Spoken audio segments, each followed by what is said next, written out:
Daryl daw ang kumakatok ng alas 3 ng umaga, pero sabi ni Ate Daisy, kayo ang lumalapit sa kanya. Kapal naman ang mga mukha nila, kami na malapit sa inyo. Talaga lang? Gaano katotoo akin na sinasabing kayo ang lumapit kay Daisy kasi kailangan nyo ng pera para ibigay sa boyfriend nyo? Kasi siya nagsabi, may bibigay daw siya ng trabaho sa amin. Anong trabaho ang inalok sa'yo ni Daisy? Hindi po, yung anak niya, sabi Oh, ko, anong sabi? may ano. Ako, sinungaling ka doon. Anong inalok na trabaho? Talaga lang. So ano ang inalok na trabaho? Sa ano po, palengke daw po, tindera daw po. Nung sinabihan ka na may trabaho, magkano ang sinabing sweldo? Hindi po niya sinabi, basta po nag-text po sila. diba? Talaga lang ah. O tapos, nung nandun ka na, nakita mong may lalaki, pwede ka pa rin humindi. Hindi po, inano po ako ni Daryl, tinulak po ako sa may sasakyan. Sabi mong hindi. Tinulak ka? Ah, talaga, oy! Kahit ikaw lang makatao, hindi. Kung di ka mapasok, di ka Hindi, mapasok. kasi kung ganun ang nangyari, kung ganun talaga ang nangyari, pwede mo silang sampahan ng kaso at sabihin na, pananamantala yung ginawa nila sa Sinubo inyo. ko na nga po kay ate. Okay. Kasi naawa Ilang po kami beses kay ka nilang ate. pinilit? Mga siguro po mga 3 po. 3 beses Pinilit po. na paano? Kasi sinampal niya po yung isa kong kapatid. Sabihin mong hindi. Sabihin mong hindi. Wala ka pa. Ang tanong ngayon, mga kapatid, ang ina ng Tres Marias, alam kaya niya ang nangyayari sa kanyang mga anak? Narito po si Aling Gemma Tulyao. Pasok!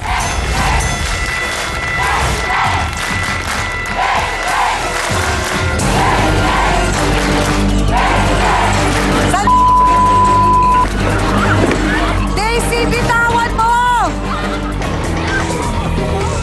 Best friend ko pa naman kayo. Best friend! Ka! Sino po ang best friend niyo, Aling Gemma? Ayan, mabugaw na yan! Best friend ngayon. Hindi ko alam na bugaw pala ang best friend ko. Oh! Sa tagal ng panahon, Oh, yun naman mga yung anak ko sino, pa eh. inaas mo. Oh! Walang kwentang Lalo ka!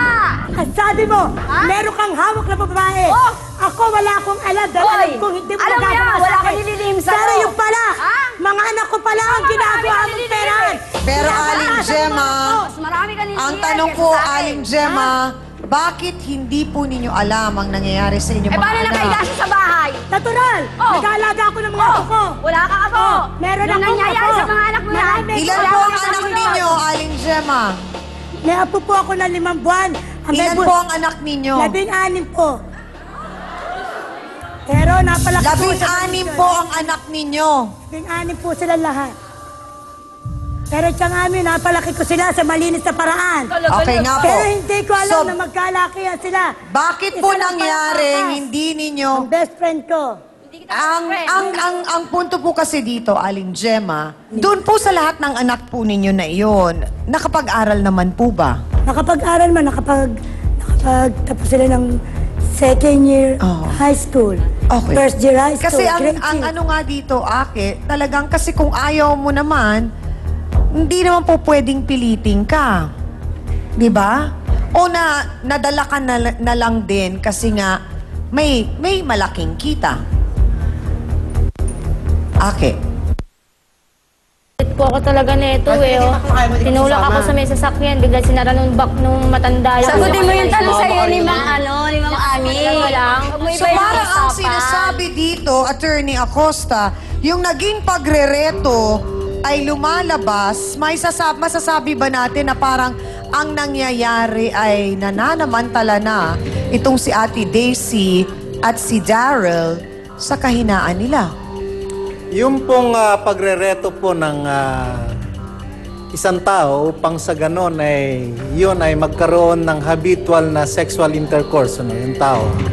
At yun naman pong nagreto ay halimbawa ay nagkaroon ng ganansya by means of yung either pera o anumang konsiderasyon.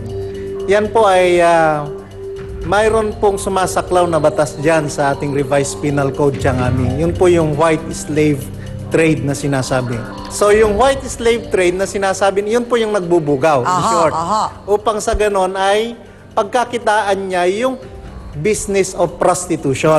Yung Si Daryl po ay, alam niya ang nangyayari. May naging pagkakataon pa na nagtanong siya dun sa mga lalaki kung kaya ba nila o kung may pera sila. Daryl, ikaw ay ilang taon? 18 po. 18. Sa nangyayaring ito po ba ay maari ba siyang madamay o masangkot sa ginagawa na ito ng kanyang ina? Maaari po siyang maging co-conspirator o principal ng kanyang ina kung yon ay mapapatunayan siyang ami sa paglabag sa kasong white slave trade na sinasabi sa ating revised penal code. At yun nga ang nakakalungkot at ayaw naman natin mangyari yun, attorney din, kay Daryl. May naibang karanasan naman daw siya mula sa kamay ni Daisy. Ano kaya ang kwento ng ikalawang Maria na si Erica de la Cruz? Pasok!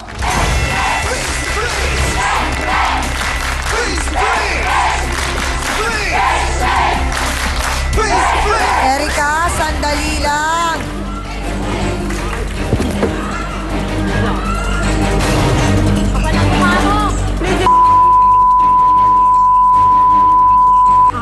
Ilang taon ka na, Erica? Kapal ang mukha mo. Erica, ilang taon ka na? 19 po. 19. Ay, mukhang 10. Ikaw, ilang taon ka na? 18. Ha? 5 taon. Di ba? Paanong nangyaring, Maganda ako sa'yo. Erica, paanong nangyaring napapilit ka ni Ate Daisy doon sa sinasabing reto-reto? Kayo ba ang lumapit sa kanya o Di siya? po, siya po yung lumapit sa amin. Ang sabi niya po, madaling araw na po, kumakatok pa siya sa amin.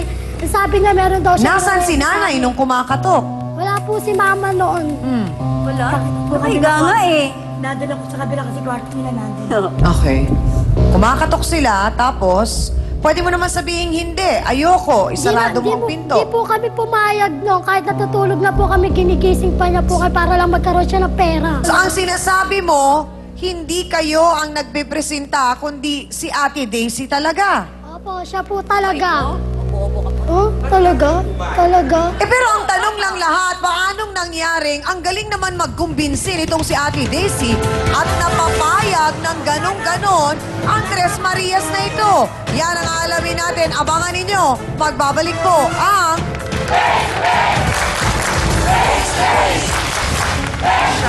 May issue tungkol dun sa parang kung magkano yung nakukuha ni Ate Daisy mula dun sa ginagawa nila. Hindi kaya yun ang dahilan kung bakit galit kayo talaga sa kanya at hindi yung pinipilit niya lang kasi kayo? Oo, baka naman kasi parang ang lumalabas, naiinis kayo kasi kumukuha pa siya ng 400.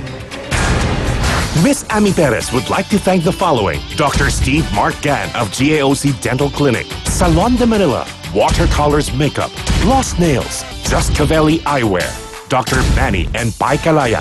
Hans Mortel would like to thank the following: Dr. Ariel Recto Dabalus, Nail Necessity, Hand, Foot and Body Spa, a necessity for your body and soul. Face to Face would like to thank the following: AXN Time and Sports Shades, EC27 Guava Plus Organic Soap, effectively controls 27 skin problems. F101, wear your needs. Home Appliances by Minami, galing ng quality. We always start your day with a new Lucida DS products. Ito ang tunay na masarap. Select soy sauce, kaya toyo pa lang, ulam na. Ito ang bilhin. Prime Rocks Bleach, ang bleach na di masangsang, mabisa na, mura pa. Gawang Pinoy, Chick Boy, Chick